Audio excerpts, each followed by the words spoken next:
Namaste.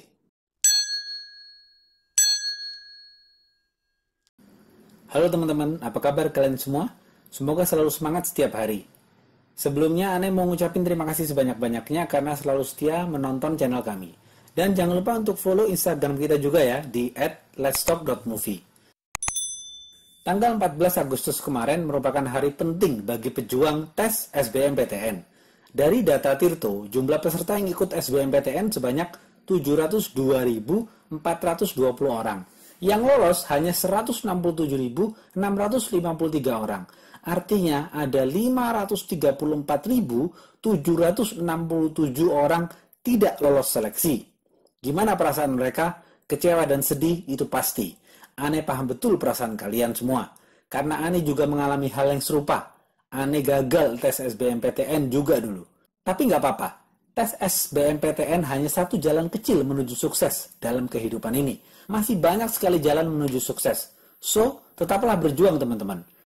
Ane mau cerita film India yang sangat menyentuh, yang bercerita tentang seorang anak pejuang tes SBMPTN. Film ini berjudul Chichore, dengan genre drama komedi. Oke, langsung aja put your headset on and listen to me. Pemeran utama film ini ada pejuang SBMPTN, Raghav. Orang tua Raghav ada Annie dan Maya. Sahabat-sahabat mereka ada Seksa, Mami, Asit, Derek, dan Bevda. Raghav sedang menunggu hasil pengumuman SBMPTN. Dia sangat ketakutan, takut gak lolos, dan malu karena orang tua Raghav, Annie dan Maya, lolos tes SBMPTN dulu, lalu masuk PTN terbaik di India, dan menjadi engineer yang sukses. Raghav ini sampai gak makan, gak bisa tidur karena cemas menunggu pengumuman SBMPTN. Besoknya, dia ke apartemen temannya untuk melihat langsung hasil pengumumannya. Setelah dilihat, ternyata dia tidak lolos tes SBMPTN. Karena tidak lulus, dia takut dibilang pecundang oleh orang-orang. Dia mencoba bunuh diri dengan melompat dari apartemen temannya. Raghav dilarikan ke rumah sakit dan masuk ruang ICU. Dokter mengatakan Raghav mengalami cedera otak. Kami sudah melakukan operasi untuk menghentikan luka dalam, tapi masih ada memar dalam otaknya. Jika memar ini melebar, Raghav harus segera dioperasi lebih lanjut. Setelah 2 hari kondisi Raghav semakin kritis. Dokter mengatakan banyak kulihat pasien yang paling kritis sekalipun mampu bertahan. Tubuh pasien merespon terhadap obat yang diberikan karena mereka ingin hidup. Sedangkan Raghav ini sebaliknya. Tubuh Raghav tidak merespon terhadap obat. Seolah Raghav ini tidak ingin hidup. Ani dan Maya menangis karena khawatir kondisi anaknya. Mereka berdua pulang ke rumah dan Ani memikirkan kata-kata pecundang yang Raghav takutkan. Ani teringat dulu waktu zaman kuliah. Kata pecundang itu pernah disematkan pada dirinya. Dia mengambil buku kenangan zaman kuliah, lalu keesokan harinya dia bawa buku itu ke rumah sakit dan mulai menceritakan sejarah kata pecundang yang pernah disematkan kepada dirinya dan sahabat-sahabatnya. Ani pun mulai bercerita. Nak, kau merasa dirimu pecundang ya? Sekarang akan ayah ceritakan betapa pecundangnya ayahmu ini dan sahabat-sahabat ayah yang tak kalah pecundangnya, nak. Ayah dulu masuk di perguruan tinggi teknik terbaik di India. Di sana terdapat banyak asrama. Ayah tinggal di asrama 4. Kata orang, asrama 4 dikenal sebagai asrama yang menghasilkan calon-calon pengangguran. Asrama itu disebut asrama pecundang. Karena ayah mahasiswa baru, seperti biasa ayah di ospek. Beruntung ayah bertemu dengan senior-senior yang baik-baik dan lucu-lucu. Ayah punya sahabat, pecundang nomor 1, Seksa. Dia senior ayah. Dia dipanggil Seksa karena dia selalu tertarik dengan hal-hal yang berbau seks. Sampai-sampai dia mengoleksi majalah-majalah dewasa dan disembunyikan di bawah kasurnya. Selagi Ani bercerita, ternyata Raghav suka dengan cerita ayahnya ini. Yang tadinya belum sadar, dia menjadi sadar. Tapi keadaannya belum membaik. Ani berinisiatif menelepon Seksa dan meminta untuk datang. Ani cerita tentang keadaan Raghav. Tanpa berpikir panjang, Seksa yang berada di luar negeri pun bersedia untuk datang demi Raghav. Seksa tiba di India dan langsung menuju rumah sakit. Seksa sedih melihat keadaan Raghav. Seksa mengatakan, kenapa anak muda seperti dia mencoba bunuh diri hanya karena gagal tes SBMPTN? Jalannya masih panjang. Seksa pun masuk ke ruangan ICU dan menyapa Raghav dengan bercanda khasnya. Nggak apa-apa Raghav, yang sakit kepalamu. Jangan sampai yang sakit bantimu alias lontongmu. Masa depanmu bisa hancur. Di tengah-tengah obrolan mereka, Seksa punya ide untuk memanggil Mami, Asit, Derek, dan Bevda untuk datang menjenguk Raghav. Dan mereka pun datang. Ini adalah Mami, pecundang nomor 2. Dia dulu sangat cengeng, sampai-sampai waktu pertama kali datang ke asrama, ayahnya meminta kepada Seksa dan para senior agar Mami di ospek sedikit keras, agar menjadi lelaki sejati. Saking cengengnya si Mami ini, sampai-sampai nonton film perempuan pun menangis dia. Dan dia selalu meneriakkan, "Mami, Mami," ibunya. Makanya dia dipanggil Mami. Asid, pecundang nomor 3. Dia murid yang pintar waktu di SMA. Tapi waktu di kampus dia nggak pintar. Makanya sering dimarahin dosen. Dan dia meluapkan amarahnya ke junior-juniornya. Dengan selalu berkata kotor. Amarah dalam dirinya ini seperti asam. Makanya dia dipanggil Asid. Derek, pecundang nomor 4. Orang paling senior di asrama. Hobinya ngerokok tapi jago lari. Dia dapat julukan ayah angkat di asrama 4. Bevda, pecundang nomor 5. Super senior di asrama 4. Si tukang mabok, tapi jago main catur. Asrama 3 adalah asrama terbaik, termewah di kampus. Mahasiswa asing yang belajar di kampus ini tinggal di asrama 3. Asrama ini menghasilkan calon engineer yang sukses. Beda dengan asrama 4 yang terkenal pecundang. Asrama 3 dikenal asrama terbaik. Karena asrama 3 ini selalu memenangkan pentas olahraga di kampus, semacam olimpiade. Ada 30 cabang olahraga yang dilombakan. Asrama 3 sering jadi juara. Kalau asrama 4 jangan ditanya juara atau enggak. Menang pun enggak pernah. Regi, salah satu pentolan asrama 3, sedang mencari mahasiswa dari asrama lain yang jago olahraga untuk masuk ke asrama 3 guna mempertahankan juara. Regi tertarik dengan Anni karena Anni jago olahraga. Regi ingin Anni pindah ke asrama 3, tapi ternyata Anni menolak dan itu merupakan penghinaan bagi Regi dan asrama 3. Meskipun banyak orang bilang asrama 4 pecundang, tapi Anni merasa asrama 4 seperti keluarga. Karena Anni sudah menolak tawaran Regi, Derek memanggil Anni. Dia mengatakan, "Kau hebat Anni, menolak tawaran Regi." Derek bercerita, "Kita dikatakan pecundang bukan karena asrama kita jelek dan menjijikkan, tapi karena kita nggak pernah juara di Olimpiade. Olimpiade ini sangat penting. Setiap tahun, 10 asrama berjuang selama 2 bulan di 30 cabang olahraga.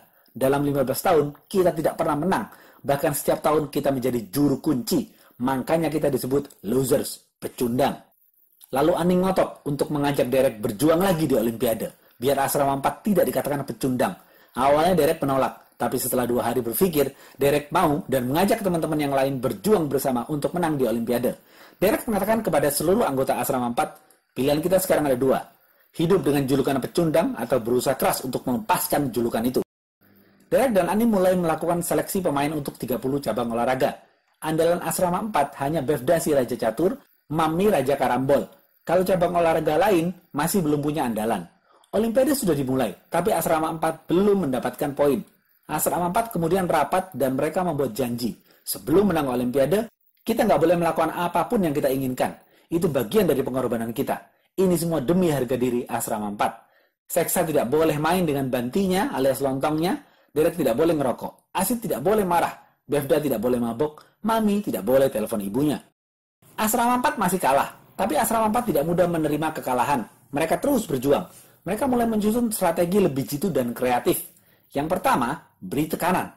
Terus beri tekanan di depan tim lawan sampai konsentrasi mereka pecah. Mereka mengumpulkan penonton bayaran dengan mentraktir milkshake rasa coklat strawberry vanilla untuk memberikan semangat kepada asrama 4 guna membuat musuh pecah konsentrasinya saat bertanding. Dengan cara itu mereka mampu memenangkan beberapa poin dan naik klasemen sementara. Strategi kedua, mengacau di pertandingan musuh. Mereka menggunakan cara-cara lucu, yaitu menyuruh Maya untuk telepon lawan tandingnya di jam 3 pagi. Otomatis dia bakal ngantuk dan gak maksimal mainnya. Dan membuat asrama 3 kalah. Strategi ketiga, kalau nggak punya bakat, kita gunakan akal. Asrama 4 kemudian berpura-pura membawa pelatih untuk menakut-nakuti lawan. Padahal dia hanyalah tukang masak di kantin asrama 4.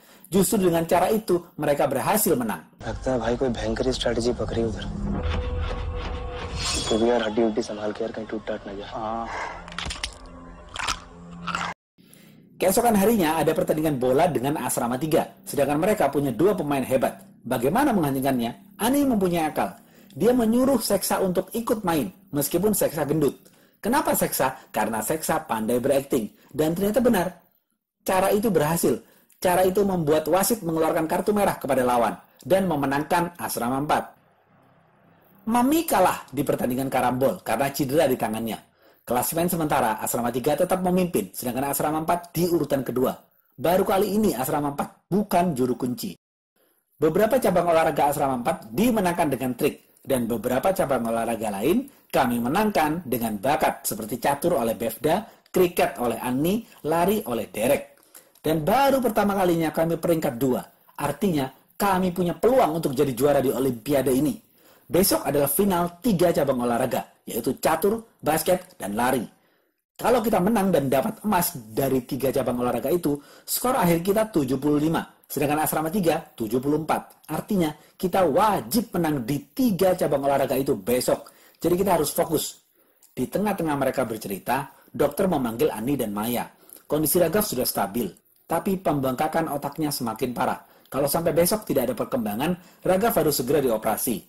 Kemudian Ani menandatangani surat jikalau terjadi apa-apa setelah operasi Raghav. Dengan berhati-hati, Ani menandatangani surat itu. Kemudian Ani, Maya, dan sahabat-sahabatnya pulang ke rumah. Ani dan sahabat-sahabatnya ngobrol-ngobrol. Ani menangis karena khawatir keadaan Raghav. Ani menyalahkan diri sendiri atas kejadian ini semua dan mengatakan, aku ini ayah yang buruk. Kalian lihat minuman itu? Itu minuman aku siapkan jika Raghav lolos seleksi. Tapi aku tidak mengatakan apa yang akan aku lakukan jika dia tidak lolos seleksi. Kita selalu menyiapkan rencana akan berbuat apa setelah seseorang sukses. Tapi kita tidak pernah menyiapkan jika anak kita gagal. Kita selalu memberikan tekanan kepada anak-anak kita. Nak, raih nilai segini ya, nanti kamu masuk kampus ini. Nak, kamu nanti lulus dari kampus ini, kamu bisa kerja di sini loh. 1 juta anak ikut tes SBMPTN. Yang keterima hanya 10.000. Artinya ada 990.000 anak gagal. Mereka tidak tahu harus melakukan apa. Mereka tidak hanya merasa gagal tes, tapi mereka juga merasa gagal hidup. Suasana pun menjadi haru. Mami menangis. Kemudian Mami telepon anaknya. Nak, dulu ayah janji akan membelikanmu motor jika dapat nilai A+. Sekarang tidak peduli nilaimu berapapun, nak. B-, C-, ayah akan tetap membelikanmu motor, nak. Baru beberapa menit mereka duduk santai. Ani ditelepon dokter dan harus segera ke rumah sakit sekarang. Raghav mengalami kejang-kejang dan harus segera dioperasi. Ani meminta kepada dokter waktu 10 menit untuk menamatkan cerita Olimpiade itu. Dokter awalnya melarang, tapi akhirnya memperbolehkan. Malam sebelum final, Asrama 3 berbuat curang dengan memberikan minuman ke Befda agar Befda mabok. Asrama 3 juga melukai kaki Derek agar gagal dalam lomba lari. Tapi Befda menang, dan Derek berhasil juara lari. Tinggal 1 pertandingan penentu, yaitu basket. Semua harapan tertumpu pada Ani. Kalau Ani memenangkan basket, maka Asrama 4 menjadi juara umum. Skor sementara basket Asrama 3, 65. Asrama 4, 63. Sedangkan waktu tinggal 8 detik. Kemudian ada pelanggaran. Ani mengatakan kepada timnya, kasih bola kepadaku. Aku akan melakukan lemparan 3 point. Lalu wasit meniup peluit, pertandingan dilanjutkan. Ani mendapatkan bola. Dia mempunyai kesempatan untuk menembak dan memenangkan game ini.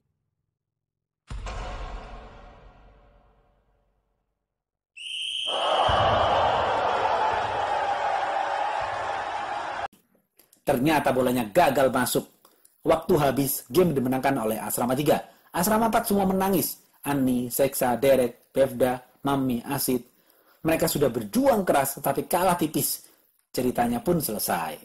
Raghav pun menangis mendengar cerita itu. Raghav mengatakan, jadi kalian semua sudah berusaha keras dan kalah. Pasti perasaan kalian hancur kan? Serasa mau mati kan? Ani mengatakan, nehi. Derek bilang, no. Seksa bilang, no. Mami, no way. Asid, not at all. Ani melanjutkan obrolan. Nah, sejak hari itu dan seterusnya, kami bukan pecundang lagi. Karena kami sudah berjuang keras. Nah, hasil ujianmu tidak menentukan kau seorang pecundang atau bukan. Yang terpenting, seberapa besar usahamu. Dan kau sudah berusaha semampumu, nak.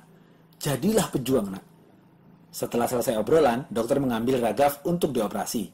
Setelah operasi, Raghav dinyatakan sembuh. Sin berpindah ke Raghav yang sedang memulai hari di universitas. Dan Raghav memberikan nasihat kepada kita semua dengan mengatakan, dalam beberapa hari terakhir sebelum aku dioperasi, aku mendapat pelajaran berharga. Kita terlalu memikirkan menang, kalah, sukses, gagal. Hingga kita lupa cara menjalani hidup. Hal terpenting dalam kehidupan adalah kehidupan itu sendiri. Tahun ini aku kuliah. Jangan tanya jurusanku atau peringkatku. Aku bahagia. Aku mencari teman baru dan menjalani hidup. Habis. Jadi begitu ceritanya teman-teman. Lebih enak lagi kalau kalian langsung nonton filmnya. Karena scene per scene dan quotes-nya menyentuh banget. Lucu, tapi membuat kita lebih menghargai kehidupan. Apa pesan yang bisa kita ambil dari film ini? Kita sering terjebak dengan sistem yang membuat kita tertekan. Contoh, dulu zaman Ane sekolah, ranking itu sangat diagungkan. Pokoknya harus ranking. Kalau nggak ranking, ntar dianggap bodoh. Tapi baguslah, sistem ranking itu sudah nggak ada. Sama seperti tes SBMPTN. Tes ini hanya satu jalan menuju sukses. Banyak jalan menuju sukses. Tidak harus lewat SBMPTN. Untuk kalian yang gagal, wajar kalian sedih dan kecewa. Itu manusiawi kok. Boleh-boleh aja. Tapi jangan terlalu lama dalam kesedihan. Segera bangkit. Ane yakin kalian semua bisa bangkit. Ane yakin 534.767 orang yang tidak lolos tes SBMPTN bisa sukses. Asrama 4 yang tadinya disebut pecundang, tapi karena mereka berjuang keras, mereka tidak lagi disebut pecundang. Ani dan kawan-kawan sekarang menjadi orang sukses. Ani mempunyai apartemen mewah di pusat kota. Seksa menjadi bos di perusahaan luar negeri. Mami tinggal di Amerika selama 20 tahun. Dari kenyataan kita juga bisa belajar bahwa Jack Ma hanya lulusan dari universitas kecil di kotanya. Tapi sekarang dia menjadi orang terkaya di Cina. Tugas manusia hanya berusaha. Karena jika kita berusaha keras, kita pasti sukses. Oke, segitu aja video kali ini. Stay watching and see you.